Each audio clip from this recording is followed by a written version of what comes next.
ସାଧବ ପୁଅ ଗଲେ ବୋଇତ ନେଇ ଜାଭା ସୁମାତ୍ରା ଦ୍ୱୀପକୁ। ଏହି ଦ୍ୱୀପ ଦୁଇଟି ଇଣ୍ଡୋନେସିଆ ଦେଶରେ ଅଛି। କଟକ ସହରରେ ଚାଲିଲା 7 ଦିନ ଧରି ବୋଇତ ବନ୍ଦାଣ ଉତ୍ସବ। ଜୟ ଜଗନ୍ନାଥ।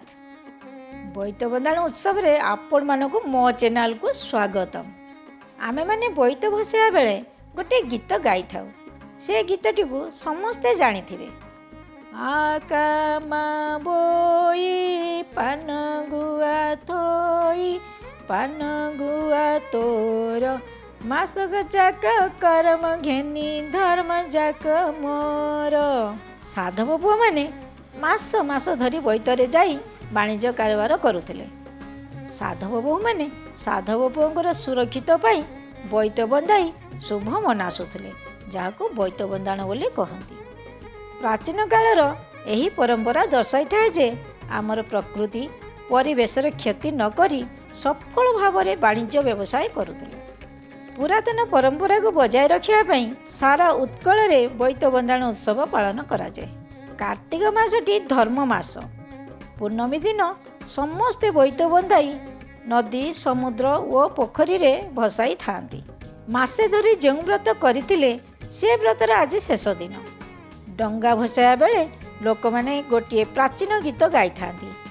ଆକାମା ବୋଇ ପାନ ଗୁଆ ଥୋଇ ତୋ ପାନ ଗୁଆ ତୋର ମାସକ ଯାକ କରମ ଘେନି ଧର୍ମ ଯାକ ମୋର। ଆକାମା ବୋଇ, ଏହାର ସୁନ୍ଦର ଅର୍ଥ। ଆର ଅର୍ଥ ଆଷାଢ଼, କାର ଅର୍ଥ କାର୍ତ୍ତିକ, ମାର ଅର୍ଥ ମାର୍ଗଶିର, ବୋଇର ଅର୍ଥ ବୈଶାଖ। ଉତ୍କଳର ନୌବାଣିଜ୍ୟର ସ୍ୱତନ୍ତ୍ରତା ଦେଖିବାକୁ ମିଳେ। କାର୍ତ୍ତିକ ମାସ ପୂର୍ଣ୍ଣମୀକୁ ରାସ ପୂର୍ଣ୍ଣିମା, ବୋଇତ ବନ୍ଦାଣ, ବାଲିଯାତ୍ରା କୁହାଯାଏ। ଶ୍ରୀକ୍ଷେତ୍ରର ଜଗନ୍ନାଥ ମହାପ୍ରଭୁ ରାଜଧିରାଜ ବେଶରେ ଦର୍ଶନ ଦେଇଥାନ୍ତି। ଆଶ୍ୱିନ ଏକାଦଶୀରେ ଦେବୀଙ୍କ ବିସର୍ଜନ କଟକ ସହରର ଦେବୀଗଡ଼ା ଘାଟରେ ହୋଇଥାଏ। ଗଡ଼ଗଡ଼ିଆ ଘାଟରେ ଶଙ୍ଖ ହୁଳହୁଳି ପଡ଼ି ବୋଇତ ବନ୍ଦାଣ ହୁଏ। ସାଧବ ପୁଅମାନେ ଜାଭା ସୁମାତ୍ରାକୁ ଆମ ଦେଶରୁ ଜିନିଷ ନେଇ ସେଠାରେ ବିକ୍ରି କରି ତାଙ୍କ ଦେଶରୁ ଜିନିଷ ଆମ ଦେଶକୁ ଆଣୁଥିଲେ। ଏହାଦ୍ୱାରା ସମ୍ପର୍କ ସ୍ଥାପନ ମଧ୍ୟ ହେଉଥିଲା।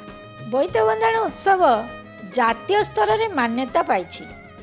ପୂର୍ବପୁରୁଷରୁ ଯେତେବେଳେ ସାଧବ ପୁଅମାନେ ଯାଉଥିଲେ, ତାଙ୍କ ସ୍ମୃତିରେ ଓଡ଼ିଆବାସୀ ବୋଇତ ବନ୍ଦାଣ ଉତ୍ସବ ପାଳନ କରନ୍ତି। ଶ୍ରୀକ୍ଷେତ୍ରରେ ପ୍ରଭୁ ଜଗନ୍ନାଥଙ୍କର ସୁନାବେଶ ହୋଇଥାଏ। ପ୍ରଭୁ ଜଗନ୍ନାଥ 5 ଥର ସୁନାବେଶ ହୋଇଥାନ୍ତି। ଶ୍ରୀମନ୍ଦିର ଭିତରେ 4 ଥର ହୁଅନ୍ତି। ଆଷାଢ଼ ଶୁକ୍ଳ ଏକାଦଶୀ ଦିନ ରାଜରାଜେଶ୍ୱରୀ ବା ସୁନାବେଶ ହୋଇଥାନ୍ତି ବଡ଼ ଦାଣ୍ଡର ରଥ ଉପରେ। ସବୁ ବେଶ ମଧ୍ୟରେ ମହାପ୍ରଭୁଙ୍କର ସୁନାବେଶ ସବୁଠୁ ଶ୍ରେଷ୍ଠ। ଏହି ବେଶକୁ ଦେଖିବା ପାଇଁ ଭକ୍ତମାନଙ୍କର ଭିଡ଼। ଆପଣମାନେ ଶ୍ରୀକ୍ଷେତ୍ର ଆସି ସମୁଦ୍ରରେ ଡଙ୍ଗା ଭସାଇ ମଜା ନିଅନ୍ତୁ, ପ୍ରଭୁଙ୍କର ସୁନାବେଶ ଦର୍ଶନ କରନ୍ତୁ। ମୋର ପ୍ରିୟ ଶ୍ରୋତାବନ୍ଧୁ, ଏଇଠି ବାଣୀକୁ ଶେଷ କରୁଛି।